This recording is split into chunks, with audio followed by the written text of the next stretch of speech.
Aliens hunted human children, we killed them all. Aliens hunted human children, we killed them all. Part 1, The Night They Came. The first abduction wasn't believed.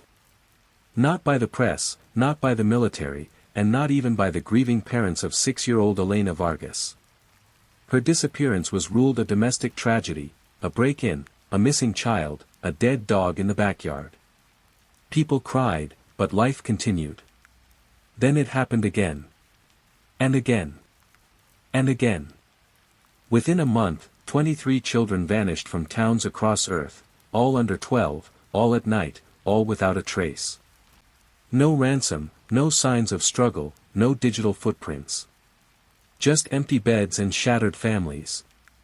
A few terrified witnesses claimed to see glowing eyes or hear mechanical chirping noises before the disappearances. Authorities called it mass hysteria. But to those who listened, who really listened, the pattern was clear. "They're testing us," said Sergeant Leona Briggs, staring at the mission board inside Fort Longbow's underground war room. Her arms were crossed tight, her voice cold. "They want to see how much they can take before we break." Captain Mikhail Reyes stood beside her, lips pressed in a grim line. He'd lost his godson, Tomas, age 9, from inside a locked, alarmed home in Sao Paulo. "Then they've made a mistake," he said, turning toward the room of assembled special ops soldiers. "Because they picked the wrong species to provoke." Operation Ember Vengeance launched 2 weeks later. Earth's response wasn't diplomatic. It wasn't subtle. And it sure as hell wasn't forgiving. What was left of Earth's fractured governments had been united by a common truth: someone out there was preying on their young. Humanity, paranoid, ruthless, and no stranger to vengeance, mobilized. Through a hacked wormhole relay from the Martian array, a single alien transmission was intercepted. Grainy and fragmented, but unmistakable. A tall, spindly creature with shimmering purple flesh and black, unblinking eyes peered through the screen. Its voice sounded like insect clicks layered over synthetic groans. Translation software struggled, but a single phrase came through clear. "Human young ideal for testing. High resilience. No parental defenders detected." The room went silent. Captain Reyes' jaw clenched so hard he felt a crack in his molars. "You hear that?" he said, stepping forward. "They think we don't protect our own." Leona spat on the floor. "Then we show them how wrong they are." The planet was called Acarus 7, a mist-choked moon orbiting a gas giant in an uncharted system 14 light-years from Earth. Recon drones deployed by stealth ships revealed horrifying truths: cage farms stacked with metal pods, children inside, sedated. Automated surgical machines in sterile, damp-lit bunkers. Giant biotanks pumping unknown fluids into fragile bodies. Experimentation. Mutation. Playthings for a species that saw compassion as weakness. "I want boots on the ground in 12 hours, Reyes said to the squad of Ghost Company veterans aboard the CNS Retributor, a battlecruiser cloaked in void space above the moon. "No mercy. No prisoners. We burn this place to the ground." Private Jakari Noon, youngest in the squad at 19, checked his plasma rifle nervously. "Sir, are we authorized to use antimatter charges?" Leona answered, her voice iron. "We're authorized to kill everything." The dropship doors hissed open with a scream of hydraulics. 10 fire teams stormed into the dense mist of Acarus 7, eyes scanning, guns ready. Trees twisted like bone spirals, and the air shimmered with chemical residue. They found the first facility half a kilometer from the landing site. Corporal Davis knelt beside a cage pod, the child inside barely conscious. His skin was translucent, veins glowing faint blue, eyes wide with terror. "Jesus," Davis muttered. They were draining him. Like a fuel cell. "Medics, now!" Leona barked. "Secure the perimeter." From the shadows came a metallic hiss. The first alien leapt, 8 feet tall, spider-limbed, with surgical blades for fingers. Reyes fired once, the rail shot punching through the creature's chest and detonating in a mist of gore. But the trees erupted with movement. Incoming, someone shouted. The jungle screamed. Combat was vicious, brutal. The aliens, known now as the Jatil, were fast, intelligent, and merciless. But they weren't used to resistance. They'd never fought humans on the warpath. Leona's team cleared the western facility, room by room. Every lab held horrors, spinal taps, vivisection tables, neurological ports wired into tiny skulls. They weren't studying them, she said, breathless and shaking. They were rewiring them. Trying to change what makes them human. Private Noon vomited in the corner. Reyes' voice crackled through comms. We found Command Central. Eastern Complex. Engage on my mark. Mark. The complex exploded into chaos. Ghost Company breached the main control hub, slaughtering Jatil scientists and guards with thermal lances and cryomines. Reyes carved a path through the alien defenders, taking a blast to his shoulder but never stopping. He reached the command center, a circular chamber with a throne-like seat in the middle. Seated there was something taller than the rest. Black-armored. Regal. You are too late, it said in a voice like breaking glass. Your spawn have been improved. You should thank us. Reyes raised his rifle. The alien continued, you do not understand power. You nurture weakness. We will breed resilience from them. The shot tore its head apart before it could finish. When the fires were out and the last facility was rubble, they counted the living, 112 human children rescued, dozens beyond repair. Some would never walk again. Some would never feel again. But not one soldier had fallen. Back aboard the Retributor, Reyes stood in the recovery ward watching a small boy with blank eyes blink in his direction. The boy didn't speak. He only stared. But then, slowly, he raised a tiny hand. Reyes took it. Leona stood beside him, her armor scorched. We'll need years to undo what they did. We'll take years, he said. We'll take centuries if we have to. Outside the viewport, the Jatil moon cracked from orbit. Antimatter bombs had begun their final sequence. You hunted our children, Reyes whispered. So we hunted you. Let me know if you'd like me to continue with part 2. You said. Go. ChatGPT said. Here is part 2 of Aliens Hunted Human Children, We Killed Them All. Almost equals 5,000 characters. Part 2, The Children We Brought Home. The CNS Retributor floated in silent orbit, a monument of wrath above the shattered husk of Icarus, 7. The antimatter charges had torn through the moon's crust, igniting underground fuel reserves. Now, great plumes of molten metal and fire drifted into space, casting long shadows across the void. But inside the medical bays, the war was far from over. Captain Reyes sat beside a recovery bed in Section 12. The small girl lying there, Ava Moretti, age 7, had been missing for 61 days. Her skin was pale, her heart rate erratic, and her eyes fluttered between restless sleep and hollow awareness. Tubes snaked from her arms into nutrient drips. A gentle hum came from the regeneration scaffolds working to undo months of alien torture. She said a name in her sleep, said Dr. El Sayed, watching a monitor. Something like, knock. Possibly the Jatil scientist who handled her. Reyes didn't speak. He reached forward, brushing a lock of tangled hair from Ava's forehead. They thought they broke her, he said quietly. But she's still here.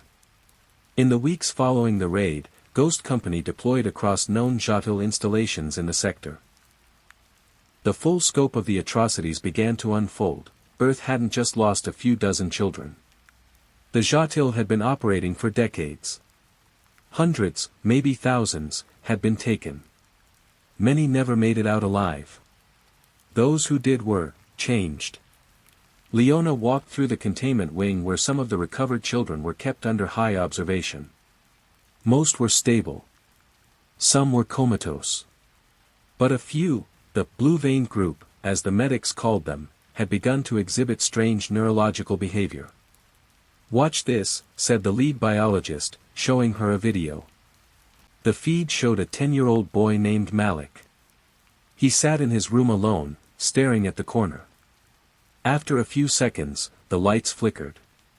Then the metal table behind him began to tremble, not move, but vibrate. "He's not doing that," the biologist whispered. "At least, not consciously." Leona's brow furrowed. "How many more?" "5 so far. We're seeing psionic development." "They engineered them." "Yes," said the biologist. "But, for what?" The question haunted Leona as the council convened on the Retributor's war deck. Military brass, scientific leads, AI advisors, and political liaisons filled the room with tension. "They were creating a subspecies," said Admiral Trent, projecting a rotating model of Jotille research. "Not just lab rats. They were experimenting with neuroplasticity, adaptability, pain threshold. Testing how far a human child could be pushed before the brain rewrote itself." Reyes sat at the end of the table, arms crossed. "Weaponization." "Exactly," Trent said. "A weaponized human. Fast-growing, pain-resistant, mentally receptive to psionic fields. They were making soldiers from our children." A cold silence followed. Then Leona asked, "Why not just use their own kind?" The AI advisor, Unit 5, responded in its synthetic voice. "Because Jotille brains lack elasticity. Their evolution plateaued. Humans are uniquely moldable. Perfect vessels." Reyes stood slowly. "Then we mold them back. No more cages. No more experiments. If even one of those monsters is still breathing, we end them." The war shifted. No longer a mission of rescue. It became eradication.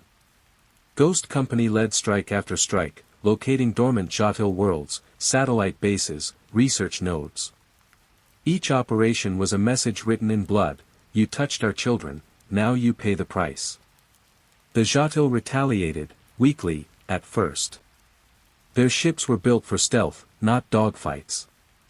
Their soldiers were surgeons, not warriors. They had never fought humans driven by rage.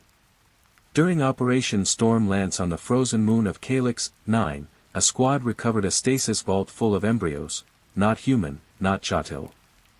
Hybrids. Spindly limbs. Soft bones. Eyes too large. Dozens of them, frozen in time.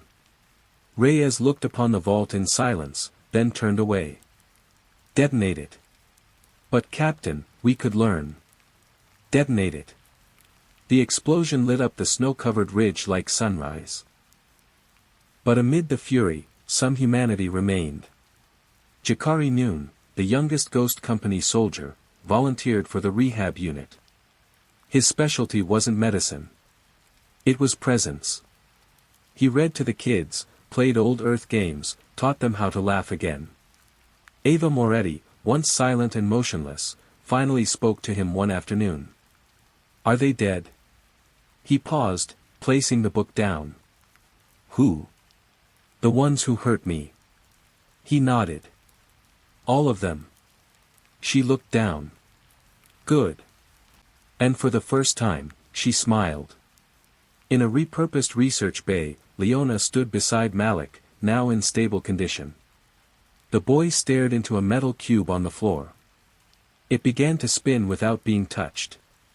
A slow, controlled rotation. "You feel it?" she asked. Malik nodded. "It listens to me now. Do you remember what they did to you?"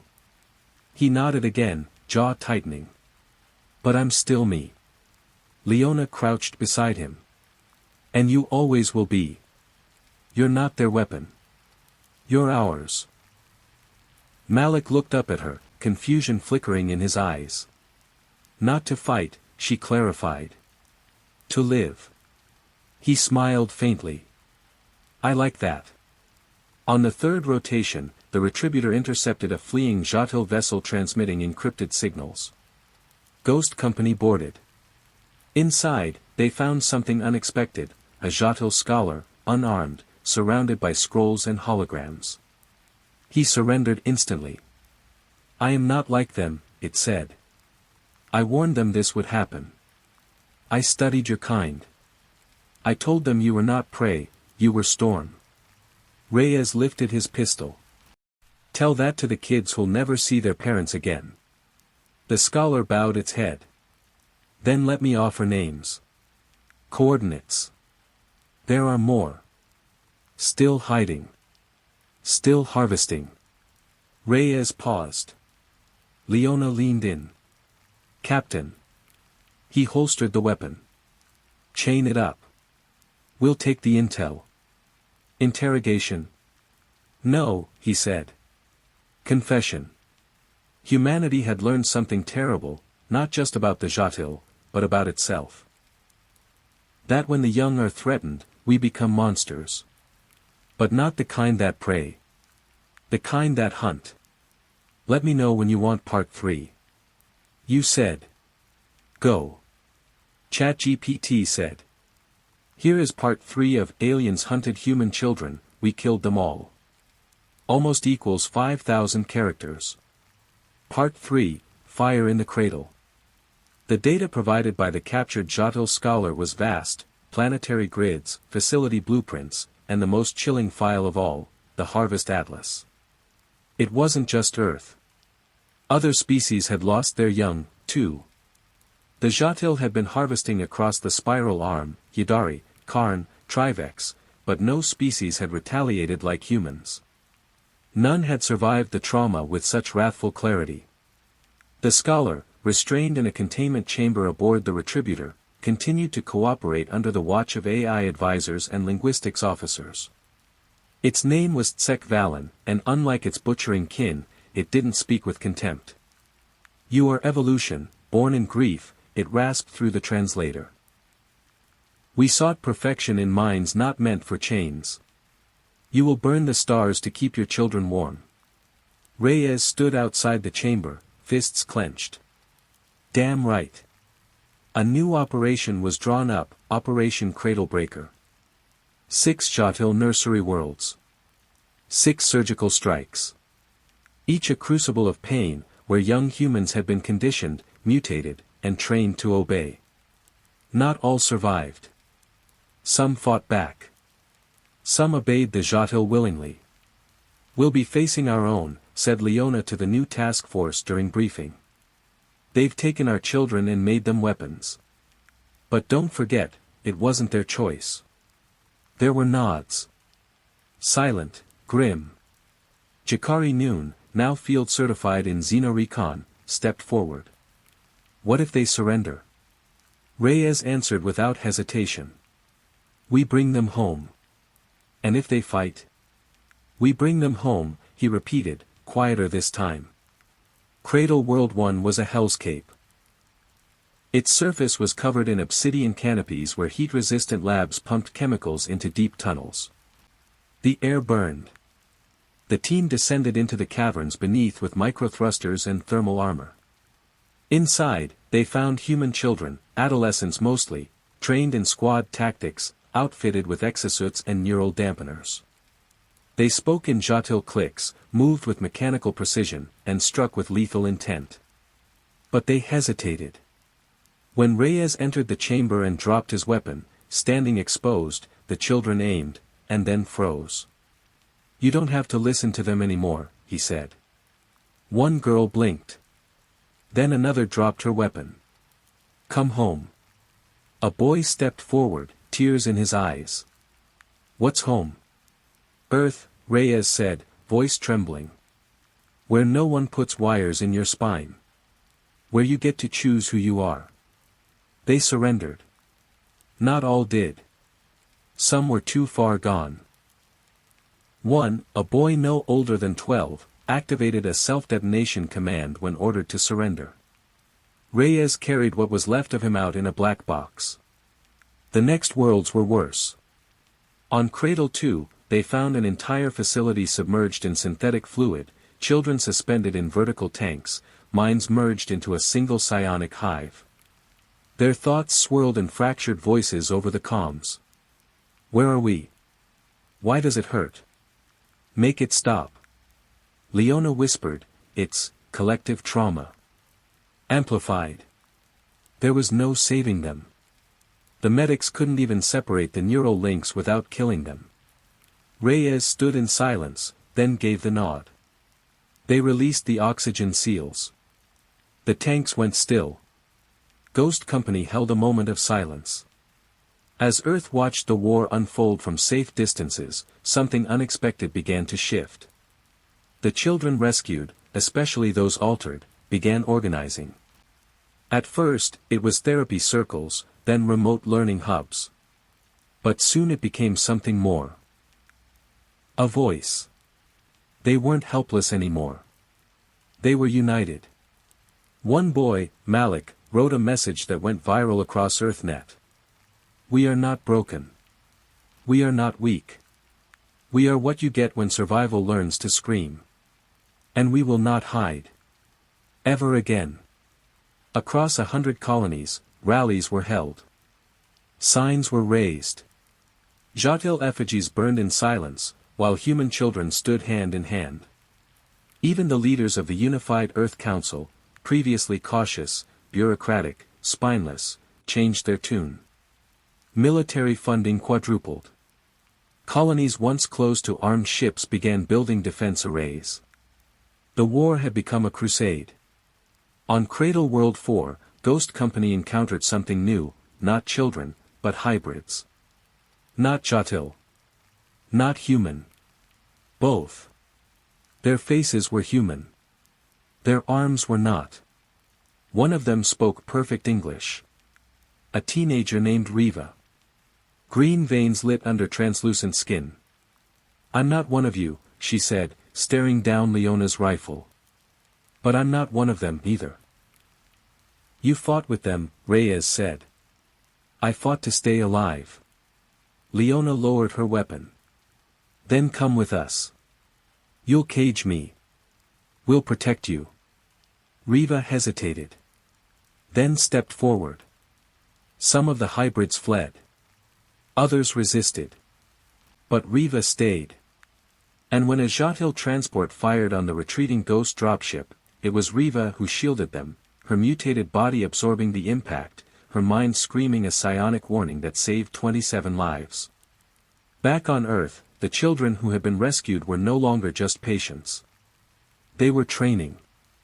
With parental consent, a new division formed, the Aegis Cadre. It wasn't military. Not yet. But it was preparation. Physical recovery, psionic stabilization, psychological empowerment. They had seen hell. Now they would walk through fire to make sure no one else had to. Jakari Noon became their liaison, part teacher, part counselor, part brother. The kids adored him. You don't have to be warriors, he told them during one session. But if someone tries to take us again, asked Ava Moretti. Jakari smiled, but there was steel in his voice. Then you show them why they never should have tried the first time. The Jatil began to fracture. Internal dissent rose. The species had never faced existential threat. Now, facilities burned. War masters screamed across galactic relays. The scholar Tsek Valen was beheaded during a prisoner transport by a vengeful survivor. But before he died, he whispered to Reyes. We made a mistake. You are not prey. You are apex fury in a fragile skin. Reyes didn't argue. He simply whispered back, now you understand. Then he walked away as the scholar's head fell. Part 4, No More Mercy. The sixth cradle was hidden inside a black dwarf's magnetic veil, a fortress so shielded it took 5 months of planetary scans, Jatil corpse interrogations, and risky hyperspace dives just to locate it. But when Ghost Company finally breached orbit, what they found wasn't a lab, a training ground, or even a prison. It was a city. Massive towers, spiraling like bone fractals, rose from the crust of the dead planet. The atmosphere shimmered with anti-sensor fog. Drone scans failed. Probes were swallowed whole. But from above, one detail was visible: children, thousands of them, on platforms, walkways, balconies, staring silently at the approaching human fleet. "Are they prisoners?" Leona asked. Reyes narrowed his eyes. "Or converts?" The dropships landed under blackout. Ghost Company, augmented with Aegis cadre scouts, infiltrated under cover of psionic dampeners. Riva, the hybrid teen who had saved them during Cradle 4, now served as their bridge into the unknown. "They'll be listening," she warned. "The city isn't just stone and steel. It's alive. It hears us." Jakari walked beside her, clutching his rifle. "What happens when we find the core?" "You shut it down," she said. "And you run. Fast." They reached the central cathedral by dawn. What they saw inside froze them in place. A throne of flesh. Grown, not built. Atop it sat a being, not Jatil, not human, something greater. Larger than any child. Shaped by both bloodlines. Its eyes opened as they approached. Black, wide, depthless. "Welcome," it said in perfect English. "I am the culmination." Reyes stepped forward. "You're a parasite." "I am future," it corrected. "You built your children for love. We built them for survival. Now, they belong to both worlds." Behind the throne, hundreds of children stood in silence. Some looked half-human, others fully. All wore expressions of calm, too calm. "They're drugged," Leona whispered. "Emotion suppressants." "No," the being said. "They are at peace. With us, there is no fear. No hunger. No grief." Reyes stared into its eyes. "No freedom." And he pulled the trigger.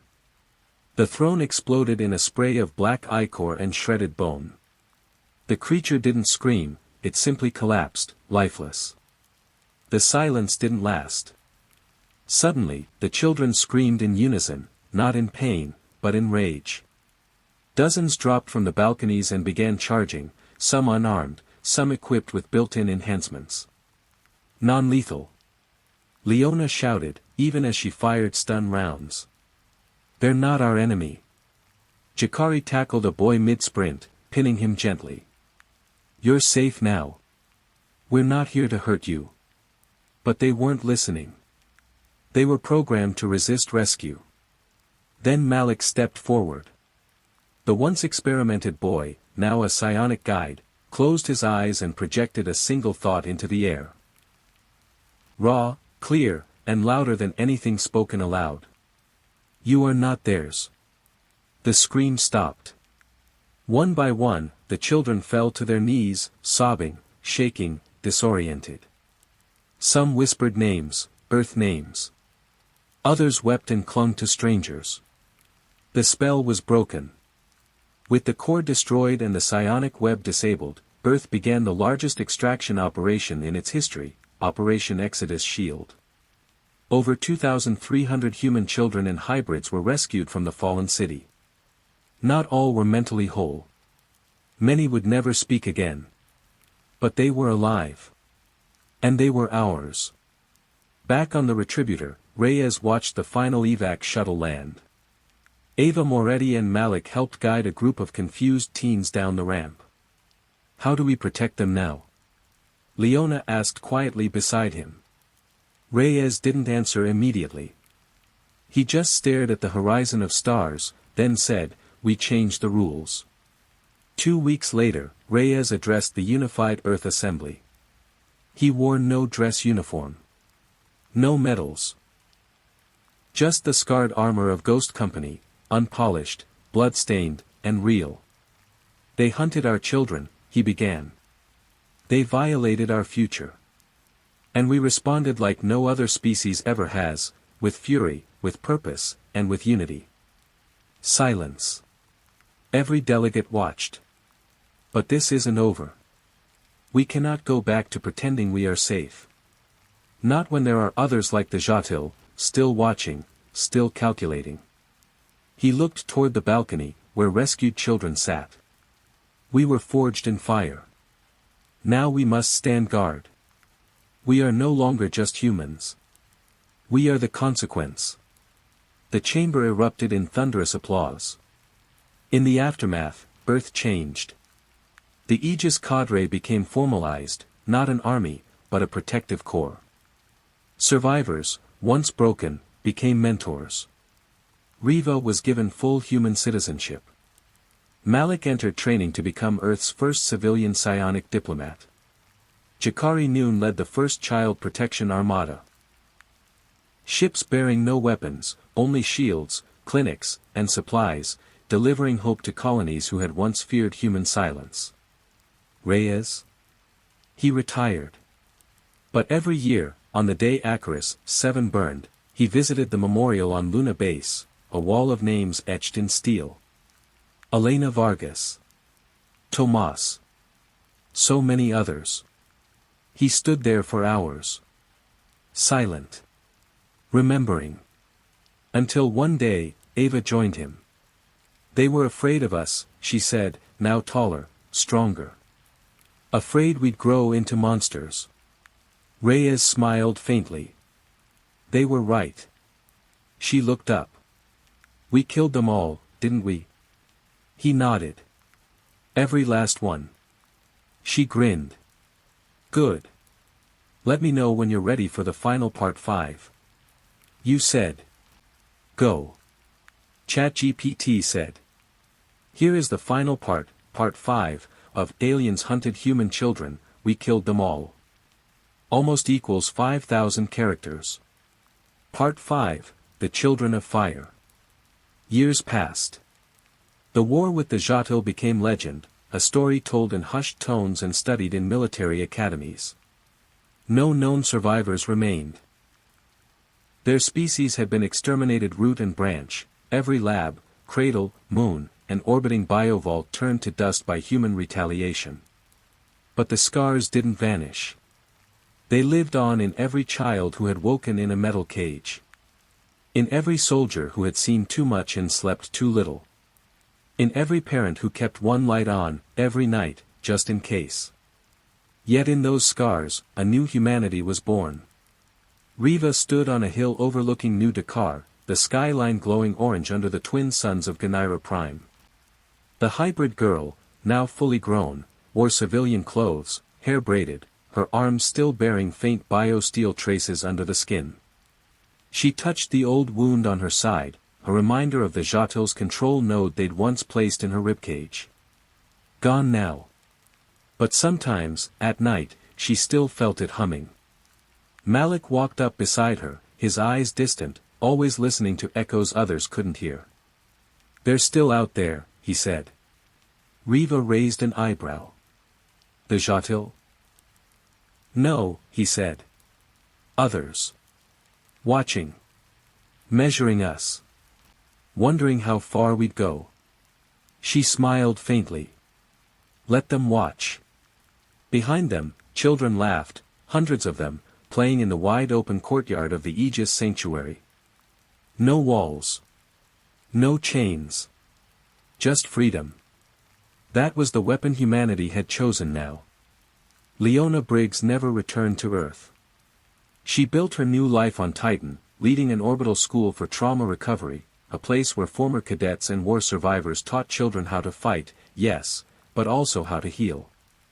Ava Moretti became her protégé.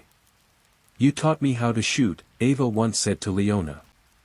Now teach me how to live. Leona had just smiled. Living's harder. But we're good at hard. They were. All of them. Jakari Noon, who never once took a promotion, traveled the outer rim with the children's convoy, a fleet of shielded ships flying the Aegis banner. They delivered medicine, shelter, and safe passage to any species that had once feared humans and now begged for their protection.